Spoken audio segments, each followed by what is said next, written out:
The day. The world stopped, most important ending in history. I remember June 24th, 1995, as if it were yesterday.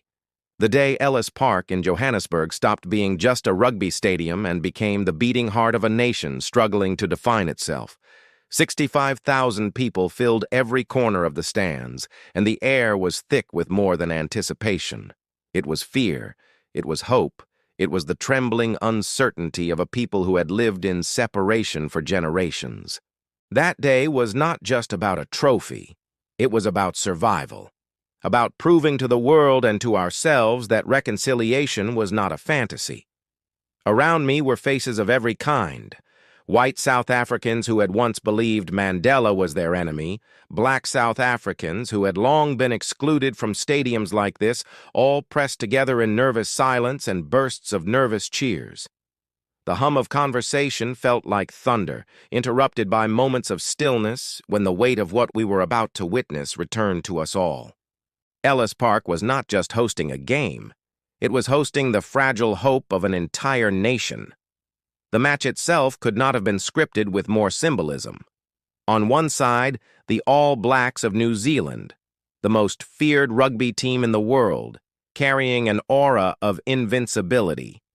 They were warriors, disciplined and ruthless, with Jonah Lomu, a giant of a man who seemed unstoppable, as their spearhead. On the other side, the Springboks, a team many thought should not even be in the tournament. Years of international isolation under apartheid had left them rusty, outsiders in the world of rugby. Yet here they were, in the final, playing not just for themselves, but for every South African yearning to believe in unity. It was David against Goliath, except this time David carried the hopes of 50 million souls on his shoulders. Every tackle, every scrum, every pass was more than a move in a game. It was an act of defiance, a declaration that South Africa belonged on the global stage not as a pariah, but as a nation reborn. And then there was the altitude. Ellis Park stood at 1,800 meters above sea level, and those who had never trained in such thin air struggled visibly. The All Blacks, used to sea-level power, began to show signs of fatigue they rarely betrayed. Jonah Lomu, who had bulldozed every defense in the tournament, looked slowed, his legs heavy as if the thin air itself was pulling him down. For the Springboks, who had trained in this environment, it was an invisible ally. Every breath felt like fire, but it was a fire they had endured in training, and now it gave them strength. The stadium itself seemed to lean toward the Springboks, as though the very land of South Africa had joined the contest. Watching them push forward, lungs burning, bodies battered, I realized this was more than rugby strategy. This was symbolic. Survival in harsh conditions, endurance against impossible odds. This was the story of South Africa itself. And in the middle of it all was Joel Stransky, the man who would become the most unlikely hero. Yet in those tense final minutes, when the entire stadium seemed to stop breathing, it was Stransky who carried the weight of a nation. I can still picture the scene. The ball placed carefully, his eyes locked on the posts, silence spreading like a blanket across 65,000 anxious souls. His foot struck the ball, the sound sharp and echoing, and for a heartbeat, the entire country seemed frozen. The ball arced through the Johannesburg sky, cutting the tension with its perfect curve, and then, as if carried by destiny itself, it split the posts. The roar that erupted was not just a cheer. It was an exorcism of decades of pain, a release of joy so profound it shook the foundations of the stadium. Joel Stransky had written himself into history with one kick, and in doing so had given South Africa something beyond a score. He had given it a reason to believe. The scoreboard finally showed 15-12, a victory etched in sweat, blood, and sheer willpower.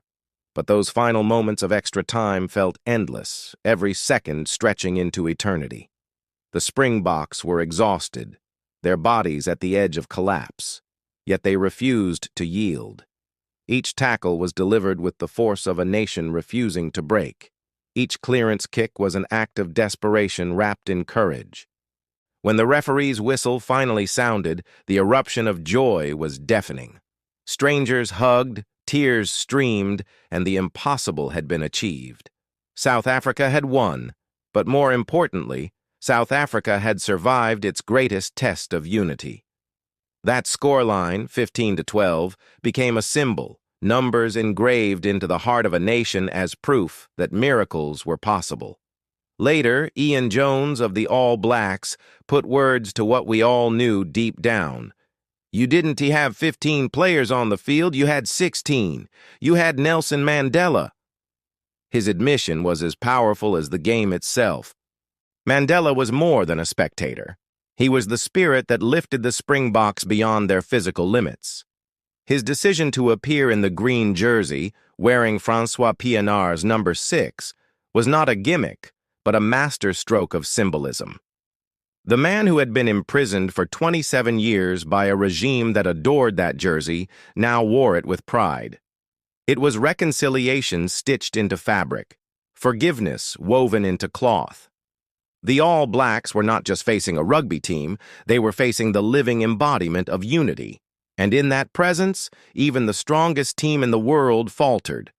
Before the game, an extraordinary moment had already set the tone. The crowd, overwhelmingly white, had risen to sing the new national anthem, Nkosi Sikelel' iAfrika, alongside the old die stem. For the first time in a stadium like Ellis Park, voices once divided blended into a fragile harmony.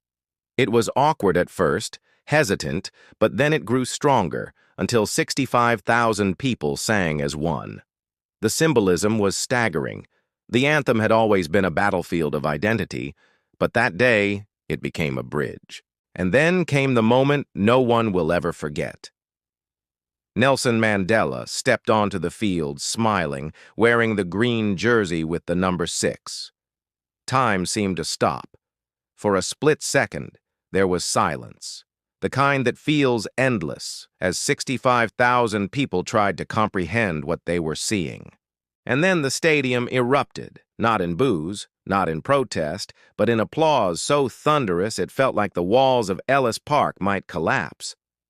White South Africans, many of whom had once feared Mandela, stood and cheered him with tears in their eyes.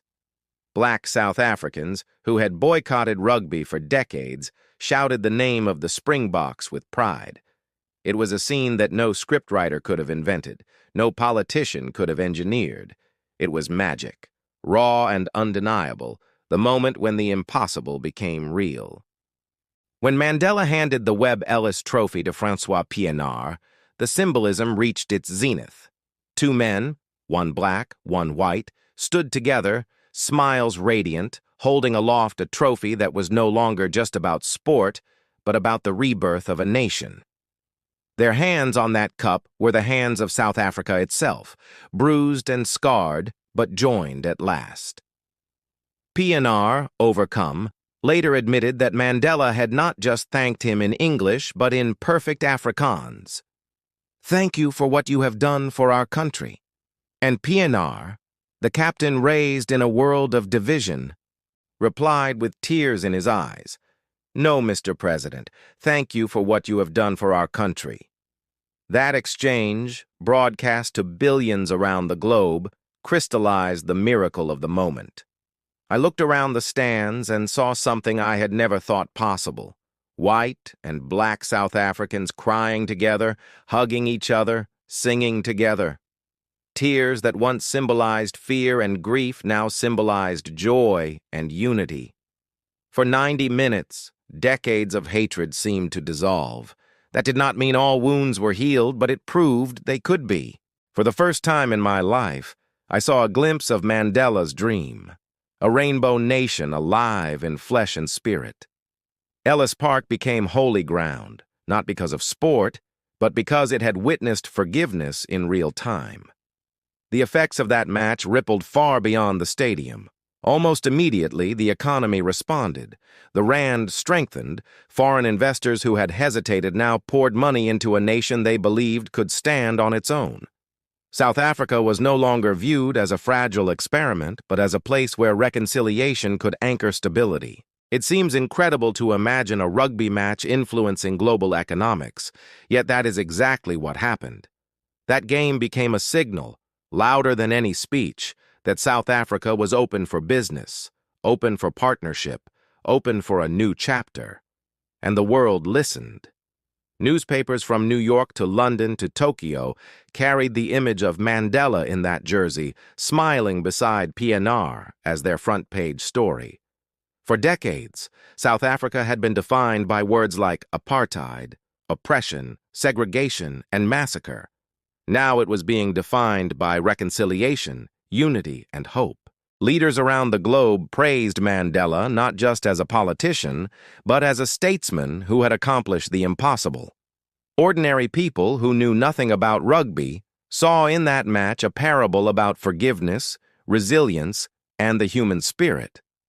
The Soweto Massacre, Sharpeville, Robben Island, these names remained in history, but they were now joined by another, Ellis Park, the place where South Africa's rebirth was made visible to the world. That day taught me something that no textbook, no speech, no history lesson ever could. It taught me that sometimes the greatest battles are not fought with weapons, but with symbols, with gestures, with the courage to forgive. A rugby match may seem small compared to decades of struggle, but on June 24, 1995, it was the stage on which a nation declared itself reborn. Ellis Park was the arena, the Springboks were the players, but Mandela was the conductor, orchestrating not just a game, but a miracle.